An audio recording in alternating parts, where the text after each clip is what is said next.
Very cozy. Right? Yeah. I don't do the reds, so I do the blues in my house. It's all about the blues. Okay, There's so that. Christmas Perfect. presentation is good to go. Just give me a second.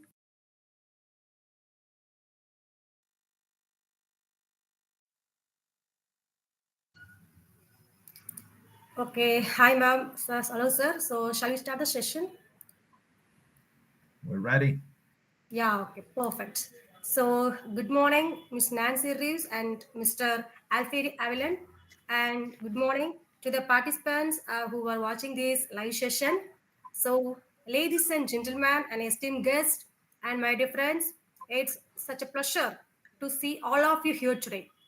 I hope you are as excited as I am because we are about to dive into a session that's not just informative but it's also incredibly timely. So we are here to talk about developing power skills at the dawn of the fifth industrial revolution. And now, that may sound like a mouthful, but trust me, it's a topic that's going to shape not just our workplaces, but our lives in the upcoming years. We are living in an era of rapid change, an age where technology and humanity are blending in ways we could barely imagine a decade ago. And while technical skills will always be important, it is power skills, leadership, adaptability, emotional intelligence that will set us apart and drive the real impact. So, get ready for an engaging session and packed with insights, ideas, and perhaps even a little inspiration. Let's explore how we can not just survive but thrive in this next great leap for humanity. So once again, welcome and let's get started, okay? And before we start Miss Nancy and Alfie's session, I would like to give some short introduction about them. So today we are thrilled to have not one but two incredible guest speakers with us.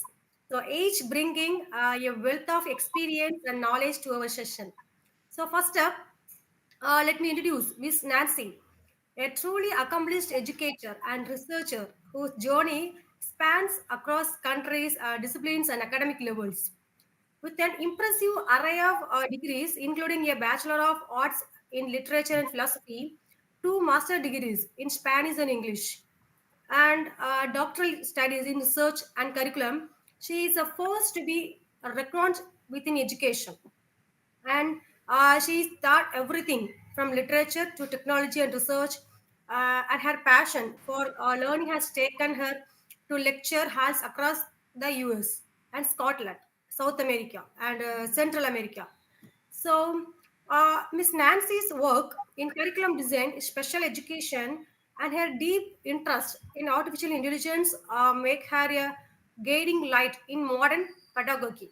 So next we have Mr. Alfred. So an exceptional leader and coach who brings over 15 years of academic consulting and organizational coaching expertise to the table, and certified by the Maxwell Leadership Team and the Escality Coaching Ontologia Americana. He is a master at team development, effective communication, and inclusive learning strategies, in holding degrees in teaching, English teaching and marketing. And Mr. Alfrey has successfully blended his academic prose with business acumen to help teams across Central and South America thrive, and currently serving as the business development manager for Pearson. His passion for leadership and facilitation shines through in everything he does. And together, Miss Nancy and Alfie so represent a powerful blend of academic brilliance and practical coaching expertise. So we could not ask for a better due to guide us through the today's session. So let's give them a warm welcome as they share their insights and experiences with us. So before we begin today's session, I would like to take a moment to introduce you to our company, Thames Tech Solutions, a pioneering Swiss venture. So we are deeply committed to developing innovative engineering, management, and scientific tech solutions that are tailored to support your ecosystem with a forward-thinking approach. What sets us apart is our dedication to affordability without compromising on quality. Our skilled and professional team is always ready to deliver exceptional business plans that cater to your unique needs. At Temstick Solutions, we offer a wide range of services from digital marketing, web designing, and server management to on-field marketing, Android and iOS app development, telecommunications, AI tools, SEO, and web analytics. We also specialize in business operations and process automations across multiple sectors, including industrial research, aerospace and defense, mechanical, automobile, electronics and energy, architecture, civil engineering, medical applications, and many more. So no matter the industry, but our are designed to enhance efficiency and innovation and growth. In addition to our debt-driven services, we are incredibly passionate about the education through our initiative, Mastering a Platform. So this is a free platform. It's dedicated to unlocking the potential of young learners and providing them with the skills they need for the brighter future. So we warmly invite you to join us in this mission, whether through the guest lectures or sharing your expertise. You can help inspire and educate the next generation. It's a platform where knowledge sharing leads to personal growth, fostering a community of enthusiastic learners and ready to take on tomorrow's challenges. So at the end, I would like to introduce to the motto of Miss Nancy and Alferi. So it's a great motto for inspiring growth and fostering leadership and building connections for a brighter future. So, okay, finally, I would like to hand over the session to Miss Nancy and Alferi, and also thanks a lot for joining us today. And over to you guys. Well, thank you so much, and thank you so much for having us today during the morning. It's actually nighttime for us, and we are very pleased of being with you guys today. So we're going to have a conversation, and we're going to have a little bit of a different dynamic today. So let me just go ahead and share my screen with you guys before we start. Once again, well, my name is Nancy, and let's see. Can you see my screen? It's coming up. There it is. Okay, perfect. So, hi, well, once again, my name is Nancy Reeves, and we are very, very thankful to be here with you guys. It's an honor for the invitation that we received from Mastering Up. Alf, I don't know if you have anything to say.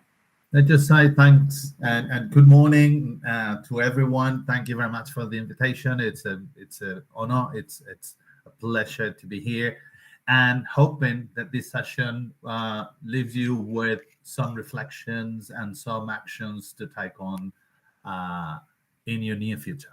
So thank you. Okay, so we're going to talk today about developing power skills at the dawn of the fifth industrial revolution. We're going to see that we've been going through a lot of changes lately. And even though a lot of people are kind of tired of hearing about the pandemic, we're still dealing with the situation or what is left behind from this. So currently we're living the fourth industrial revolution, but a lot of changes are occurring in countries such as India or China whenever we're moving, and also European movements towards the fifth industrial revolution. We're going to emphasize and we're going to understand a concept that my colleague calls the tripod of three different set of skills, well, different set of skills and a component that we need to know, well, I guess three separate set of skills that we are going to start considering for the near future. So in this session, we're going to dive into what are power skills. We're going to talk about the different industrial revolutions, what they meant throughout history, how the fourth industrial revolution is morphing into this new fifth industry or fifth industrial revolution. We're going to dive in depth into what the 5.0 industry is. And why do we need to start talking about power skills? What is the relevance between power skills and 5.0 industry? You might say, hey, why do I need to talk about this whenever we're looking into technology? Well, there's going to be an evidence solution and an evident understanding of why these ones are so relevant. Then we're going to have a couple of reflections. And of course, if you have any questions, you can write them in the chat and we can gladly answer them to you. So let's start talking about industry. Throughout time and throughout history, the industry has left a huge impact in our societies. First, we had to deal with the first industrial revolution where we dealt with the steam engine, and we start improving the life of human beings by the implementation of the first mass production companies. Then, in the second industrial revolution, we started understanding the emphasis or the power of electricity, the assembly line, and the concept of economy and economical growth started having a huge impact within our society and understanding what economical trade or global trade looked like. Then, in the third industrial revolution, which is actually a key element and a key component within the history of industries, we started implementing new technologies. We saw computers, electronics. We dive into the increase of productivity. We had a better understanding of the global economy. And also, a huge thing that a lot of people might not know or people don't remember is that artificial intelligence started having its first name and like development through the 1960s. And then, of course, now we are in the fourth industrial revolution. The fourth industrial revolution is characterized by artificial intelligence, is characterized by robotics, is about the Internet of Things, and of course, the big data. This is the one that we're currently living in. We are exploring a moment in history where technology is taking a huge step in our lives. It has a huge role, but what role is this one? What is it that we're giving? What power are we giving technology within our society? In business, it has a role. In education, it has a role. And in science, it has a role. People are afraid of it. People use this strategically. But now we're going into a shift. We're going to see that there's a dynamic and that is morphing into what is coming next. And here is where we're going to talk about this transition between, or, how we're morphing from the fourth industrial revolution to the fifth industrial revolution. Alf, Yeah. what do we have to say? Yeah, thanks, Ned. You brought up an important topic, and is the word change. But before we get into the changing topic, and before we go into the transformation that is taking place, is not something that's going to happen tomorrow. It's already taking place. Let's understand why and why these changes are taking place. And it's the fact that the fourth industrial revolution had a specific aim, and that specific aim was the profit taken out of the development of technology, the economical profit. And that has brought a huge impact on three major areas. And that's what we're going to be discussing at this point. We're going to be looking into what the fourth industrial revolution, the impact of this industrial revolution has had, for example, in business. Obviously, I think, and the most crucial one is the disruption of traditional businesses. We went from moving to places to get our goods, to get our groceries, to let's say delivery, and from delivery we moved to concept of, for example, that factories and that kitchens, and this is all because the new technologies have reshaped the supply chains in many industries, and it has become a more agile type of industry. Now, the other thing that has changed and the other toll that has taken the fourth industrial revolution is the changes in the consumer expectations. There is much more consumption in digital products. Ergo, those digital products have to be enhanced. There is much more collaboration and innovation among the industries, across industries, and there is a new form of business that has been transformed. And the key concept here on this impact is the continuous innovation and adaptation that businesses have been suffering and will continue to suffer. And now that's as for the impact on the business. But what happens? There is another major impact on a very critical sector, the government. What's happened to the government? Governments have become perhaps more aware of the power that this new advanced technology has brought, and there is much more control nowadays. All governments throughout uh, different geographies have become more aware of the risk that this type of development is taken because we were not prepared.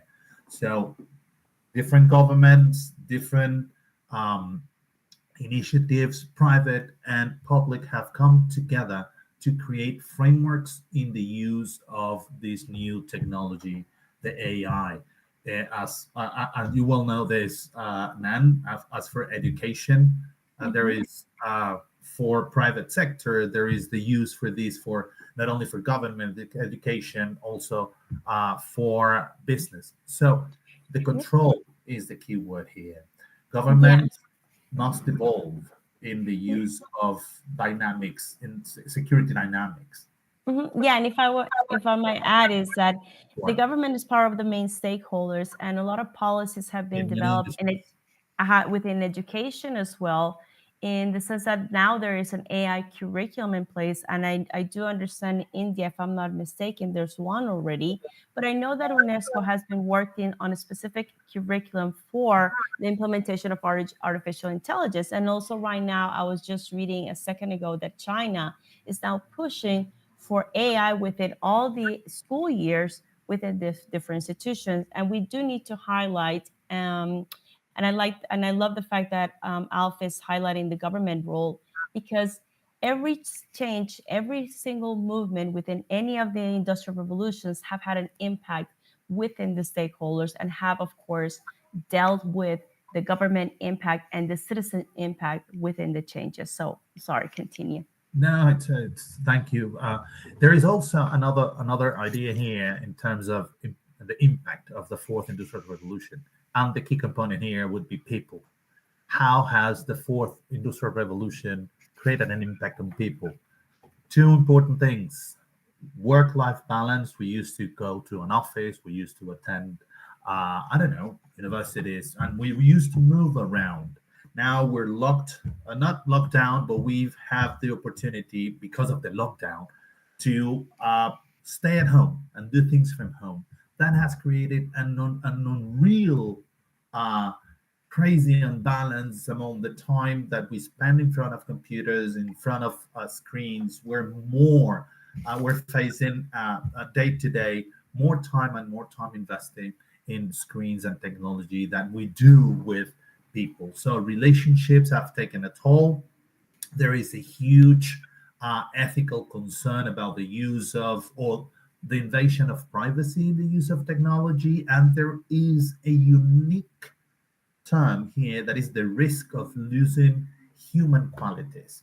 We understand that we have come apart because of technology in a way. We have lost our empathy. We've lost our power of communication. We need to pay attention to the emotional intelligence factor in the use of technology, and that's part of what we have been dealing with lately. And I think the quintessential element for the dawn of the Industry 5.0, which Nancy is going to explain a little bit more. Nan? Okay, so now 4.0 industry does focus a lot about the build, how we build all this technology and how we use this technology. So what happens with 5.0 industry? Well, it's one term that we have discussed with Alf, which is going back to the basics. Here, we're going to start shifting the aspect about what I need to do in order to adapt myself to all the new trends in technology.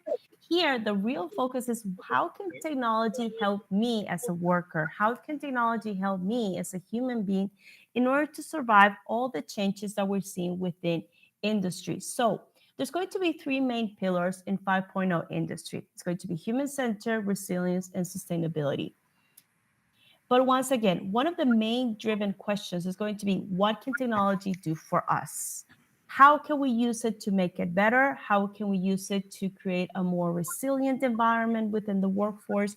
How can we create a more sustainable environment? How we can improve different dynamics? And also, there's going to be a shift. We're going to focus on profit, of course. We have to think about profit, but we're going to go a little bit above and beyond. We're going to start thinking about human dignity. We're going to start talking about privacy. We're going to see and discuss components about what we're leaving behind for our future generations. That is a big impact in the 5.0 industry. We're going to start shifting and we're going to consider the prosperity for all of us. What is the purpose and what is the benefit that companies are going to have for all stakeholders? What is the impact that we have within an environmental aspect, in a society aspect, and of course, the social component?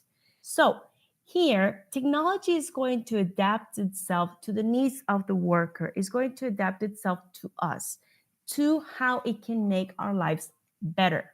So once again, the important aspect to consider is that we're taking a small step. We're extending 4.0 into 5.0 using that technology built in 4.0 industry, but in 5.0 industry, we're going to start reflecting upon the us, how we can make it better and how we can use it strategically in order to generate more knowledge, in order to generate more space for us to develop and to understand things better and to continuous learning.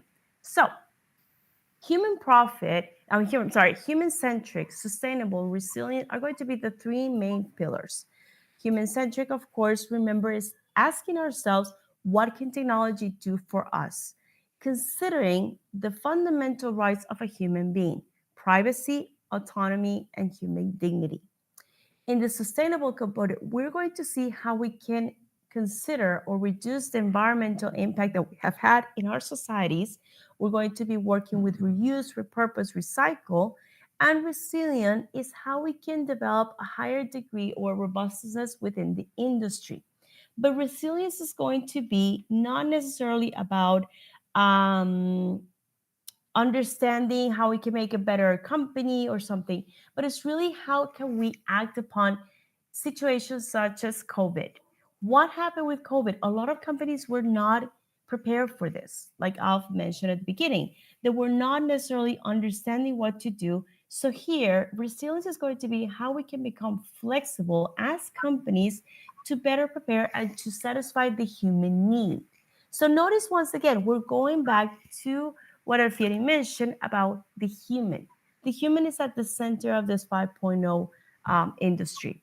It will consider the benefits of a company, it will consider the profits, but it also is going to go back and take a step back actually and think about the human being, about how we can protect, how we can satisfy the needs, how we can establish or make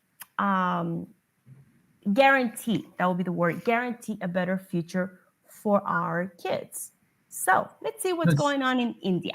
Looking into what you've said, and before we jump into the new paradigm of future jobs in India, there something that caught my attention is that this idea of putting the humans in the center of the all this development for certain companies, it's been important. And there wasn't a statistic. There was actually it came from an article from Forbes magazine, and they said, interestingly, that companies that invested 5% of their revenue in the human capital would obtain up to an 80% more in the incomes they would receive. Because if you understand, and this is something that it's going to be pushed within this new industry 5.0, humans are the main factor in this wheel of evolution. I'm talking about technology, talking about business, talking about government performances. We are there. and we need to be considered as part of the equation of this new industrial revolution. And this is something that is not new for India. India, interestingly, has had this idea of reskilling, upskilling, transformation programs, educational programs for many years. And this is something that we are seeing now, we're witnessing now in different parts of the world. Japan, China, the European countries are more focused on developing the workforce. And let's talk about the workforce. There is an interesting this is a very interesting I'm sorry. report, Sorry. which is called Future Jobs in India. And this comes from the Federation of Indian Chambers of Commerce and Industry and an associate of the Ernst Young report. Now, what happens is they come with these different ideas for training programs, right? Now, these programs will provide India with that vision. The country has a vision of becoming the skilling capital of the world. Of course, you have demographic advantages, you have language advantages, you have technological advantages, and many countries are looking into this unique set of skills for improving the offers for international mobility. So we're talking about 3.9 million people in 5 years.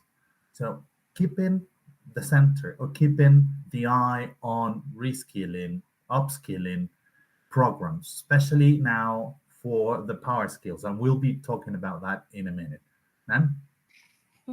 So one of the things that we noticed, and one of the reports that we understood that we saw, was the trends that we had within the jobs. We talked about digital public infrastructure, AI, which is the trends that are happening. But then we noticed the 21st century skills. 21st century skills, as we understand, are going to dive into soft skills, is going to dive into the 4 C's, which is communication, collaboration, critical thinking, and creativity. And mostly the two of the ones that Alf and I always discuss, and mostly Alf talks about, is creativity and critical thinking. And how these ones are going to be two components and two main skills that are actually going to make us succeed in a world driven by AI. So the trends in here, and this particular report, also submitted by the same institution that generated the report that Alf mentioned, has highlighted how 21st century skills job oriented or job profiles are going to grow. They're going to be the trends within the workforce. Of course, technology is going to have a high value, but we also need to consider the weight of this type of jobs, of this type of, like what we're doing here with master, like you got training jobs that are going to be a little bit different than your traditional jobs focusing on technology. And one of the reports that we noticed from Coursera, and I think it's here. If it's not here, let me see. I think we missed it. There you go. I'm sorry, it didn't place it right. One of the reports that is on Coursera, we found some interesting results about the importance the people within India are giving to 21st century skills. So, let's talk about this report because you had some very interesting points of view on this one. Yeah, on the one hand, we say that India is very focused on developing initiatives for reskilling millions of people, for training millions of people, for upskilling people, to create a very desirable workforce. However, the focus is on a single thing. According to Coursera, and this is very interesting, you can see that the tripod is incomplete. The focus is only on hard skills, and hard skills represent only 50% of what is desired for the new type of jobs. So there is another extra 50%.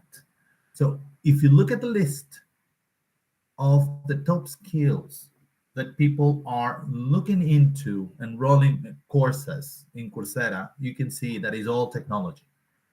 None is about soft skills or power skills for that matter. And this is a huge gap that we need to fill ASAP, right, man? And why Yeah, power and skills? I'm sorry. Why power skills? Yeah, and then white powers. So I'm so sorry about this the mess here, but we had like an issue with technology. You know, technology. I call it my frenemy. So, power skills, according to the FICCI and EY, we're understanding that 21st century skills are going to start focusing again. Remember the three pillars. If we consider the human centric, resilience, and sustainability, and how we're going above and beyond profit, we're focusing once again into the human being. We're focusing into the prosperity for all stakeholders, meaning all the workers, consumers, society, environment, and investors. 21st century skills and the reskilling and upskilling of these ones are important, are relevant, not knowing only the hard skills, not only the technical elements. And we're not saying at any point whatsoever that they're not relevant. Of course, you need to have your hard skills set up, but you also need to have a balance, an interesting balance between power skills, these 21st century skills, because the 21st century skills are going to make you successful. Soft skills, of course, Alf is going to dive a little more into this topic, have a relevant role in a society. And of course, power skills nowadays are becoming extremely relevant whenever you go looking for a job. So, the power skills that you're looking into are going to answer and they're going to reply to the needs that we're going to start identifying in 5.0 industry. So, what happens in here? And this is where we need to talk about the tripod. We need to start talking about the differences between soft skills and power skills. Right. And um, it's important to understand the differences. Soft skills and power skills are meant to do different things. Industry 5.0 is looking into more for the power skills, and we'll see this in a minute. But what is the difference? What is the core difference between soft skills and power skills? Soft skills are the type of skills that allowed us, or that allow us in this case, to create better interpersonal relationships, meaning good communication, good teamwork, collaboration, and even critical thinking. These kind of skills are the key towards successful interconnections. And this is something that industry was looking into previously. But now what happens? We've come to a major change, a disruptive change that has reshaped the entire world as we've known it. And this is one radical change. What is the new type of industry looking for? It's looking for people, individualities that are ready and that have learned the capacity to transform and to become resilient. And what does that mean? Navigate effectively the radical changes that are appearing now and that are coming very soon. So, people that have the capacity, the ability to navigate efficiently and effectively these sort of dramatic changes. That's why the new industry is looking into power skill, and this is a concept that we need to clarify. Next, Nan, please.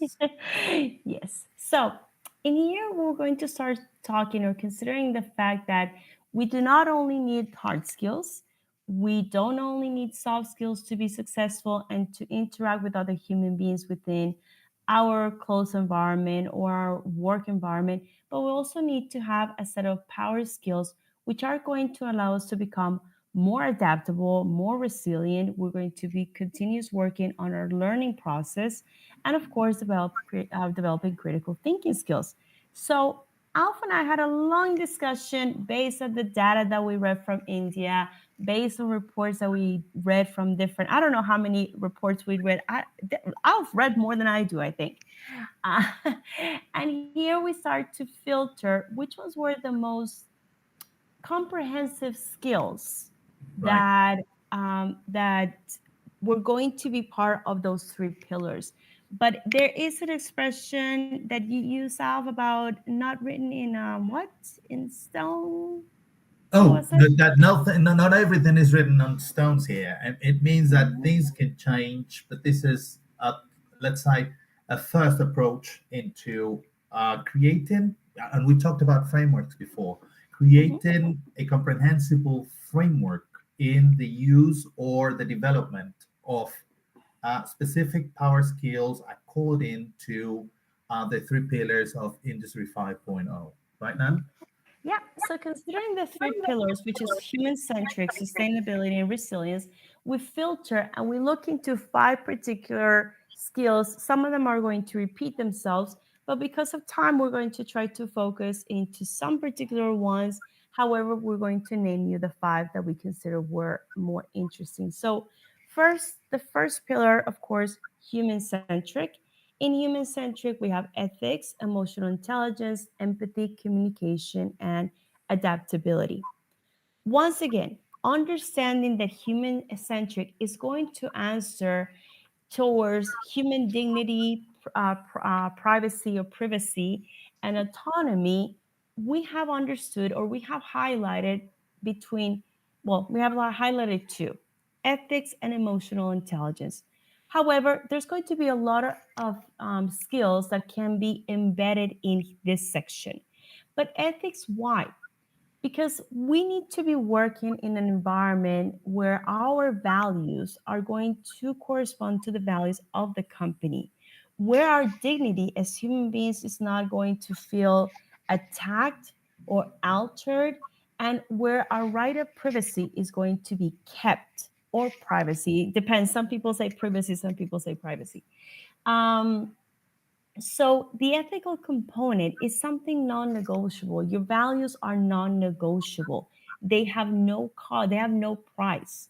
So in a human-centric environment, once again, understanding that we are looking into what technology can do for us, how we can answer, how we can allow ourselves where we are trying to help the worker, not to impose something to him, but really to use this technology to help the worker, we're going to find solutions that will not violate the core values of the individual. Alf, I don't know if you want to, or if you want to add anything about this particular section of ethics. Yeah, talking about ethics, it's a core, it's at the heart of human behavior. And companies are really paying attention to the ethical component, especially today, because there is a huge risk of data leaks, and there is a huge and recurrent risk on what's happening with the development of AI. And there is a huge concern. So I think the element, the glue that can hold together human behavior and the development of technology is our ethics. So core values should be aligned to, or company values should be aligned to your values. It's a way to maintain a way of clarity and to keep an ethical behavior. Now, as per the second element that Nan you brought is emotional intelligence. It's Exactly. key, right? Mm-hmm. Go ahead. Yeah. Um, Emotional intelligence, the capacity to know, for one thing, at least the six basic emotions, to identify those emotions, to manage the emotions is critical. There's a lot of data out there about how pandemics created a huge way of frustration. Let's say we can't cope with stress as we used to. So emotional intelligence is part of dealing with this sort of frustration, especially in younger generations. But what happens is when we understand that we are working with different individuals, if having this vision in India, having the vision of international mobility, almost 4 million people moving ahead, we have to get used to new cultures, new forms of communications, negotiations. So, emotional intelligence is the quintessential element here to thrive and to perform uh, efficiently within Mm-hmm. human relations. And even if we're dealing with the fact that there is a new concept in the use of technology accompanied by humans, we have to learn how to deal with this new aspect of life. Yeah, and we also need to understand, if I may add, you know how, I don't know if you're familiar with the Edward de Bono hat theory. In every single meeting or in every single environment that you're exposed to, everybody's a different has a different personality. Sometimes we have the very negative people, people that are completely data driven. Sometimes we have people that are very creative. Sometimes we have people that are extremely, that they get distracted easily. So we need to understand that we are all different and we are entitled of our differences. That is one of the elements that in a human centric approach, once again, we need to pick up, because we are going to start understanding what the machine can do for a person that is maybe a little bit, iffy, it's an expression used in the States, a little bit concern about the role of technology within their work environment. So understanding and being able to reflect and have a high level of intuition and a high emotional intelligence level actually is going to make you more successful, because you're going to start understanding where everybody's coming from. You're going to start regaining that sense of empathy that we've lost because of different elements. And what Alf mentioned before is true. During the pandemic, a lot of our emotional intelligence came crashing down because we had no idea how to interact. We lost that ability. Of course, the older generation still has it, but the newer generation, the alpha generation, which is the new generation that you guys are going to start seeing in the classrooms, at the universities, at the workforce, are generations that did not have that particular exposure to the interactions of others as we did if you are from our generation. So, now let's move forward considering the time. Sustainability. Sustainability with the 5.0 industry is going to talk about creating systems where we're not going to jeopardize the needs of the future generations, where we're going to have a sense of awareness. So, once again, here we come to talk about ethics, about teamwork, creativity, innovation, negotiation. And however, for this particular one, the two ones that we consider were creativity and innovation. And why are we thinking about innovating and creating new solutions? Because sustainability is seeking new solutions, is seeking new Exactly. opportunities for us to fix this. Yes, Alf, and I know Alf has something to say about this. So let's go ahead. Always. Thanks, Always. man. It's sustainability, and that's important. Is to understand that things are balanced. So when we understand the balance, in order for us to create good balance, to create effective balance, we have to go back to our strongholds. And what is our strongholds? Innovation and creativity, the way that we think outside the box to come up with solutions to many challenges that are to come. We are facing great challenges nowadays, and we've come with great solutions. So and this is something that I stole from an expert on a Congress conference. He said, due to the fact that AI is taking over everything we're doing nowadays, we need to hold on to our strongholds in the humanity aspect, which is creativity and innovation. We're feeding AI in the way that we want for us to gain a result.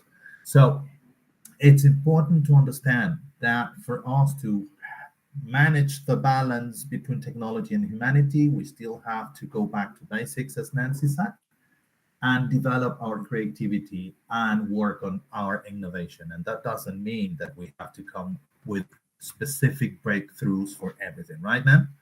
Yeah, no, and what we need to consider is that we create new things. We are not going to go to the philosophical term of creating something out of zero, but we're going to fix and improve what we have. So we're going to become more innovative. What happens in here is that, again, let's go back to the question, what can technology do for us? So if we think about this and we start aligning it with sustainability, is really understanding how we can optimize the minimizing of waste to sustainable solution through the use of AI or through the use of technology. So, how can we do this? By becoming innovative, by sticking to those core elements of creativity and innovation that will allow us to create better solutions for a better future that will not only be for our future generations, but also for ourselves. So, let's go How to about the for last. I'm resilience? sorry. How Yeah, about for let's resilience? resilience. I know you jump right into that one. So resilience in this case, for being resilient, is how to become more flexible. How can we better prepare ourselves for the pandemic? I remember what I did during the pandemic. I went crazy. I dyed my hair different colors. So in this case, we're going to talk about exponential leadership, conflict resolution, creativity, decision making, and self management. And here I am going to let I'll talk about exponential leadership because he loves this topic. And it's going to be an interesting approach for leadership that we're going to start reflecting upon now. Yeah, due to the changes, the late changes that have been taking place over 10 years or so, we've been seeing how leadership is evolving, right? But um, there is a new paradigm in terms of what's happening in the industry. And we need, because of this new paradigm, we need new types of leadership. What is the core of this new paradigm changes? So we need a different type of leadership. We can't just hold on to linear leadership or the old concept of leadership based on charisma, based on motivational talks. We have to come with this revolutionary style of leadership that is not just about dealing or managing with people or resources. It's about how this type of leadership empowers and fosters growth in the teams, how we embed innovation into our day to day, adaptability. How do we help people become more adaptable in this ever changing environment? What kind of traits are we looking into for exponential leaders? Let's say we have to look into the future. So we need a visionary type of thinking, not something that is, let's say, tomorrow, but with what's going to happen in 5, 10 years from now. We have to become agile leaders, those that are fast paced and adapt quickly to different changes. Collaboration, we have to create a culture of collaboration within the teams, within the companies, across companies. And the most important trait of the new type of exponential leadership is empowerment. We need Yeah, to train. Yeah, man. no. And if I'm not getting this wrong, this new exponential leader, it's going to be someone that is going to anticipate the trends and is going to have this growth mindset.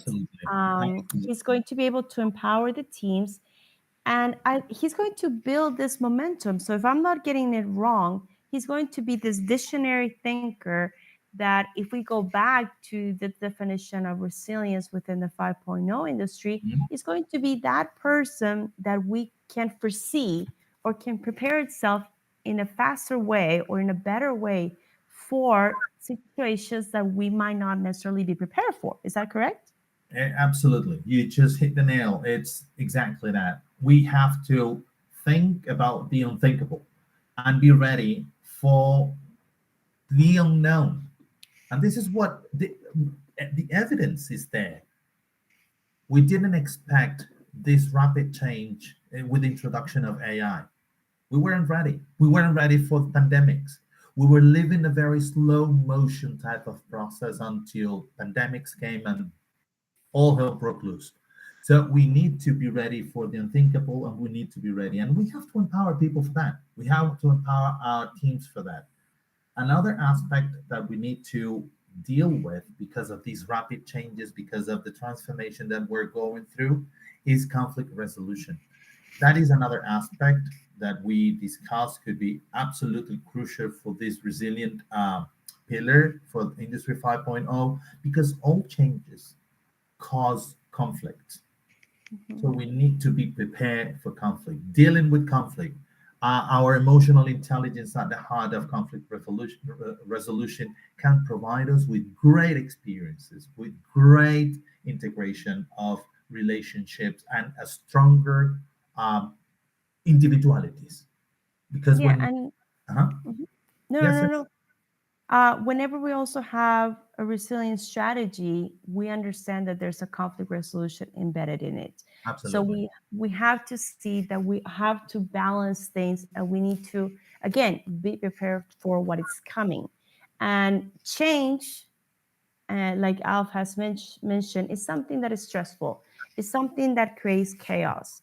It's not something that we're prepared for emotionally, not intellectually, or we don't necessarily have the necessary, well, we don't have the necessary skills for it. Even So, organically, I'm our sorry? brain is set up to save energy. Whenever a new change comes forward, brain goes nuts, and we start consuming more energy, and that's why we reject changes. So it's a natural aspect of humans to reject changes.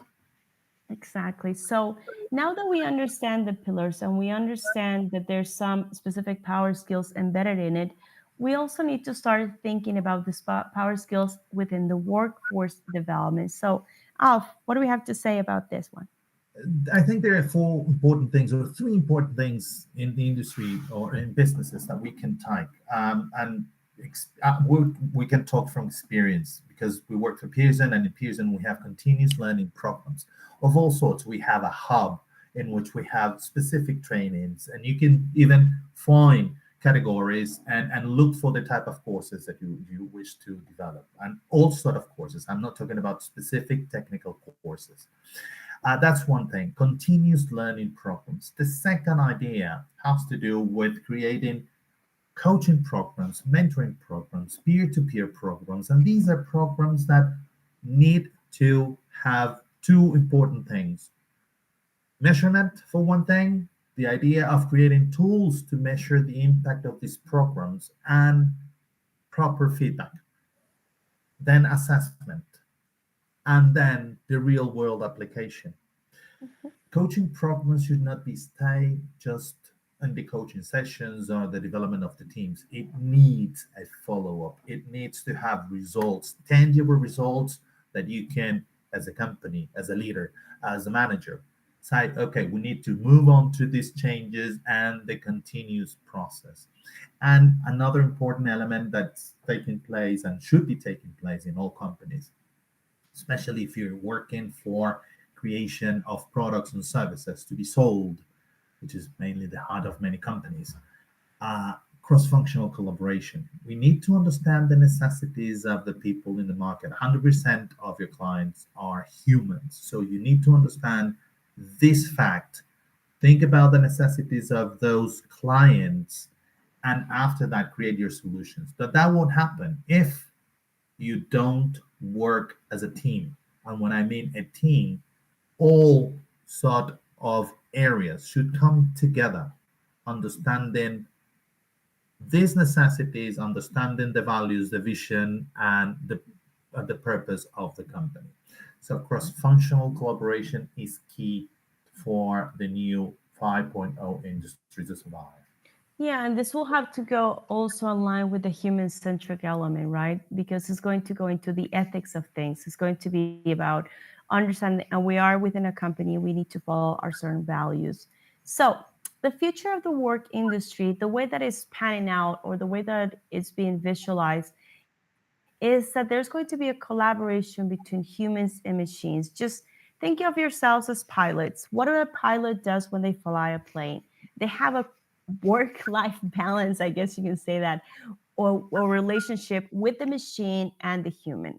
If the machine doesn't answer, the human answers. And they always have to be able to work, especially with technology. If you're an engineer, you know that this is important. So this collaboration is going to increase.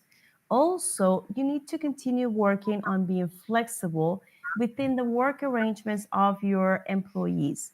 Remote or hybrid solutions are now more common, and they should become more common practices because it allows a person to be more creative, so they can be more, they have had more space for them to use the technology as needed and have more creative spaces. And one of the things that Alfieri and I always say, Alfieri always describes himself as a lifelong learner. I describe myself as a professional student, because we need to continuously work on our skill development. We need to start working and continue studying, because we don't know it all. And in order to be successful in a job, the process of learning is fundamental.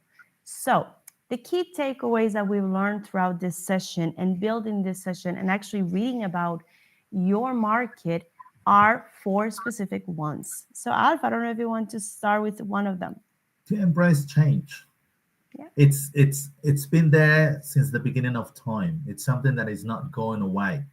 Train yourselves, prepare yourself for the change. Work on your hard skills as much as you can work with your soft skills and your power skills. It's the only way that we can navigate efficiently these traumatic changes that we're going through.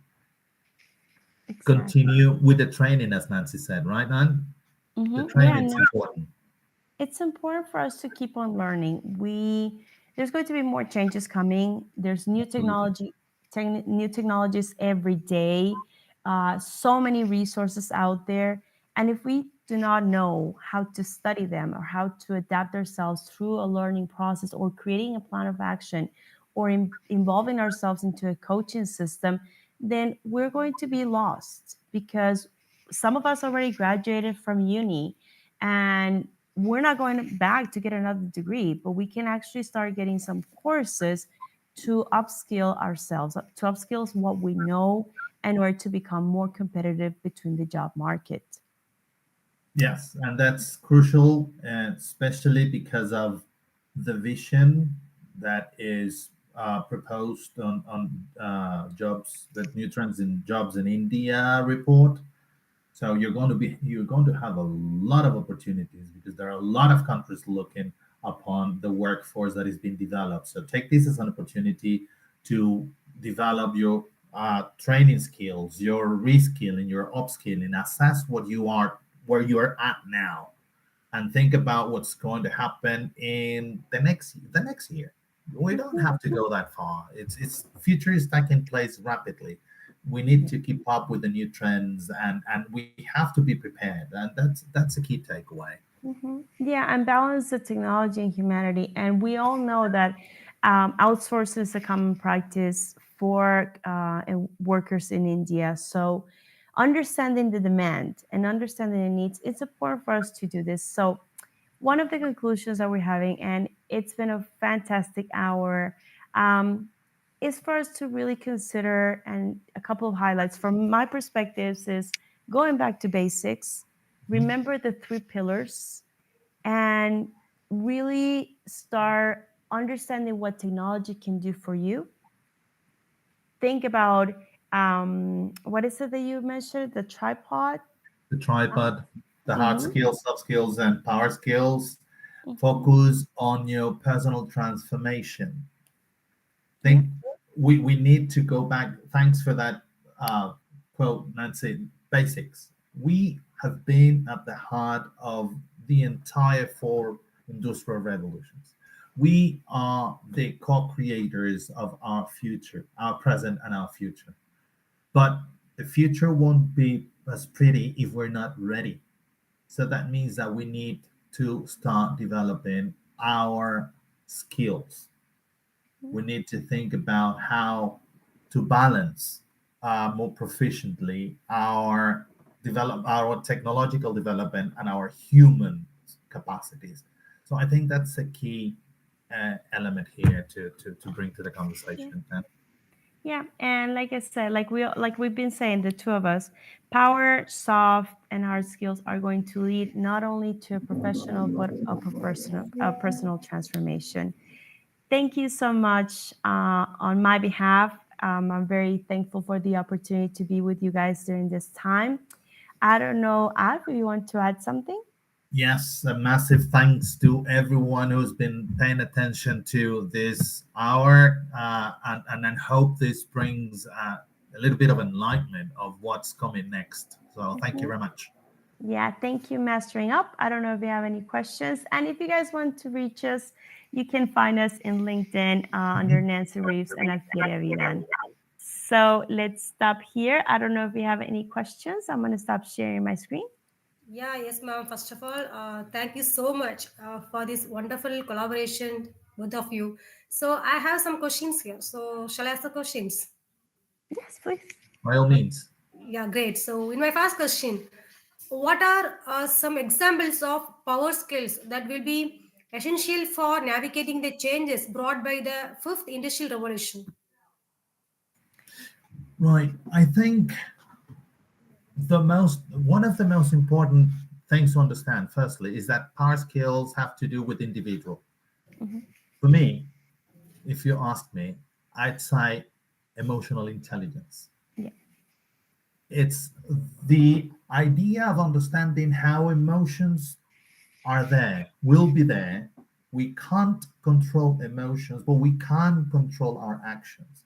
And that happens when we understand how emotions take a toll on our behaviors, what sort of emotions are the most critical for us, and what happens in my body when I'm happy, extremely happy, or when I'm very angry, or when I'm sad. So these kind of things are taken for granted. We take them for granted and we just move along and we let emotions take over. Mhm. But the fact that we can see the emotion, put a name on it, label it, and understand what happens to us when we are ruled by the emotion is critical to navigate changes.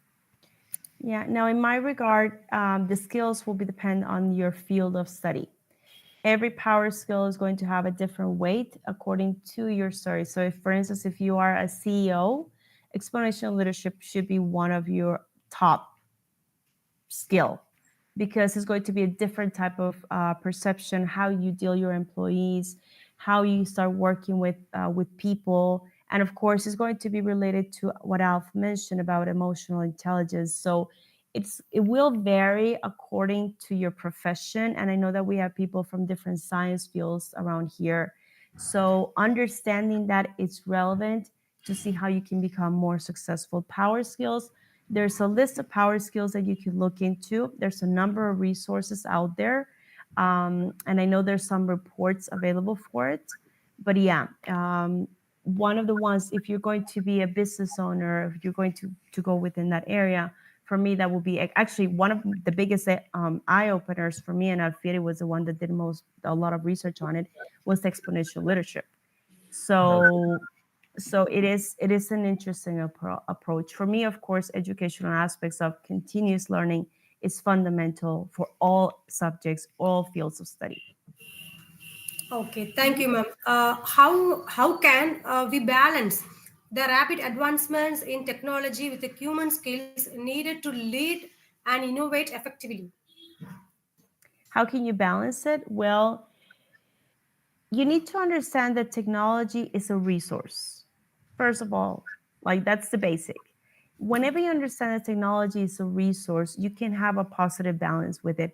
I interact with technology. Technology for me has become an amazing tool for making my life more efficient, for minimizing my workload, and for me to have more space to read, to prepare myself. And I know that we have found efficient systems in order to do that. So if we start seeing, and again, if you start considering the question about what is it technology can do for me, how can I use this technology to make my life more efficient, then I think that balance becomes pretty natural.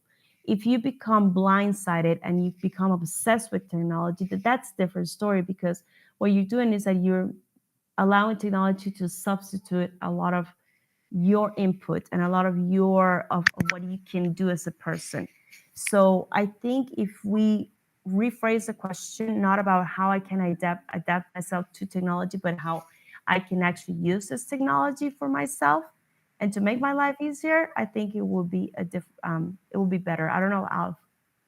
Yeah, there's a clear example on the balance between technology and the return of investment in the use of technology for humans, and that is the idea of, well, not an idea, it's already a fact. The first agent of hospital, the first world AI hospital that was created in China, it's going to assist about 10,000 people in matters of days, something that can take years to do for humans. So that's a way to rethink how technology can be an advantage for humans rather than the other way around. Mhm. Yeah, okay. Thank you, sir. So, my next question, what role does emotional intelligence play in fostering collaboration between humans and AI in the workplace? Mm, that's a good Interesting. one. Yeah, there is this concept of cobots, and this is something very interesting. We've been looking at the use of these mechanical arms for many years, but now they come with sensors and they move around freely and more independently. And the idea of these cobots, collaborative robots, is for us to work alongside. This is a new paradigm. This is something that we've never seen because we're going to interact more frequently and in more depth. This is something that we've never seen before. How do we prepare for that? Is it just technology? Is it just me because I'm a technician, I'm an engineer, and I know how to deal with mechanics and instruments? No, there is a human component behind it. How am I going to feel? Am I going to feel threatened? Am I going to be happy because of this? So the emotional component is going to be always present because it's in our human nature.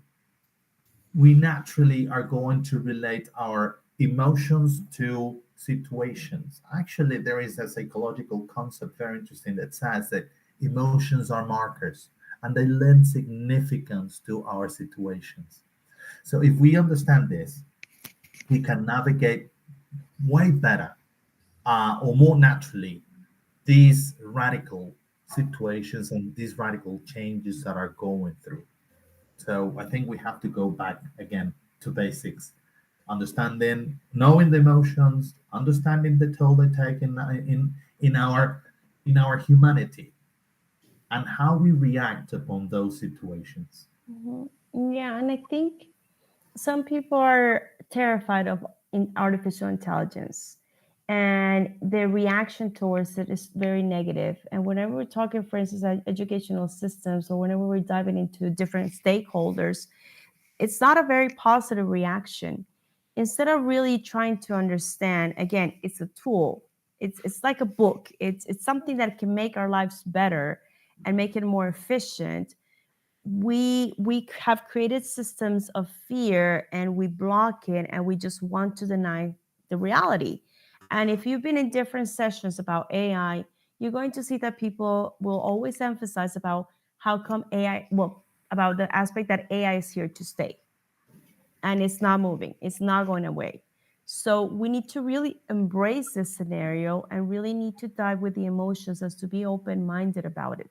So emotional intelligence will help us connect in the workforce with people, understand our clients. If we are in a customer service environment, we're going to be able to do that better and let the machine do what the machine does best: the mechanics, the repetition of instructions, and all of those components. So again, we can focus back in the individual, and that's one of the balances, and that's how we can regain emotional intelligence.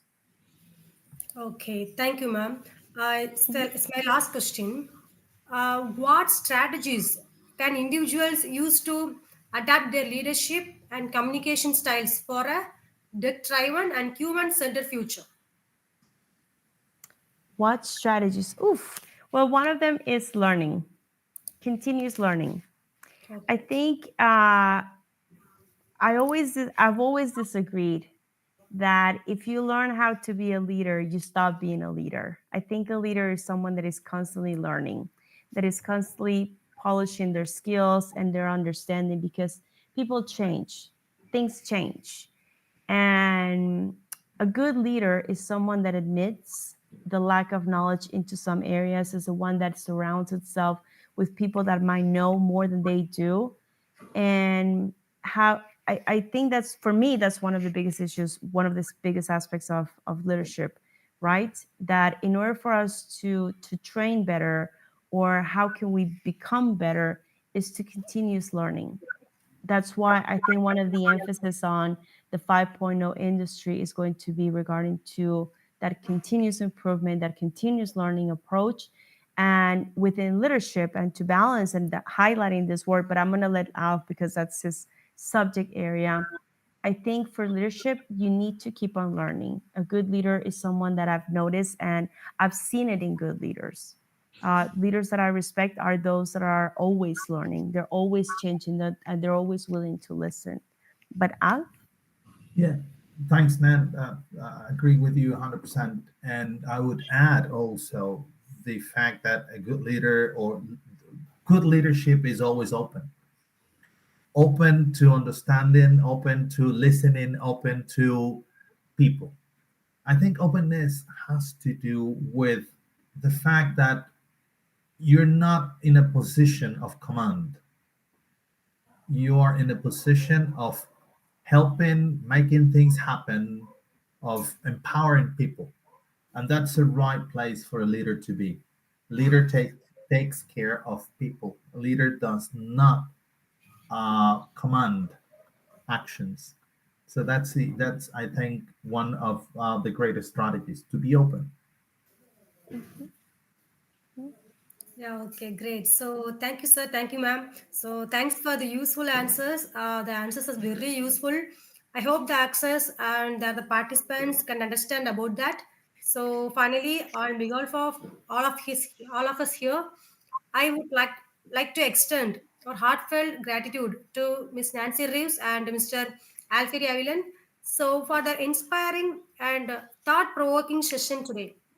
So, Miss Nancy, your vast expertise in education and curriculum design and innovation, and paired with your passion for special education and AI, has opened our minds to new possibilities. So, thank you for sharing your invaluable insights and experiences that resonate deeply with the challenges and opportunities of our time. And Mr. Alfrey, so your wisdom in leadership, team development, and fostering inclusive learning has been truly empowering. So, your ability to seamlessly bridge the academic and business worlds has left us with practical strategies and a fresh perspective on developing power skills in this rapidly changing era. So, and especially my thanks for the Ajinkya D.Y. Patel University and Kamaraj College of Engineering and Technology for the wonderful collaboration for making this impactful session. So we are incredibly grateful to both of you for your time and knowledge and energy. So your contributions today will undoubtedly inspire us to grow, adapt, and lead with purpose as we step into the fifth industrial revolution. So thank you, sir. Thank you, ma'am. So thank you so much. Thank you. No, thank you for the time. We are very, very appreciative of this. Yeah. Okay. So Thank you just very wait much. for the. Okay. Just wait for the few minutes. Wait.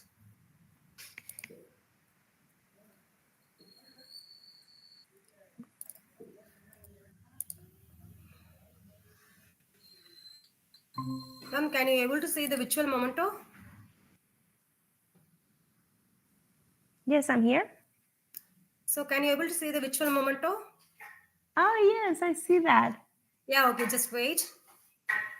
So this one presented to Miss Nancy ma'am, and the next one.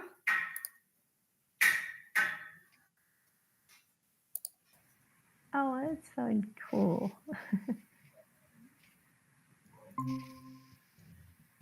Okay, sir, can you able to see the virtual memento? Hmm. Yes. Okay, this one presented to Mr. Alfrey.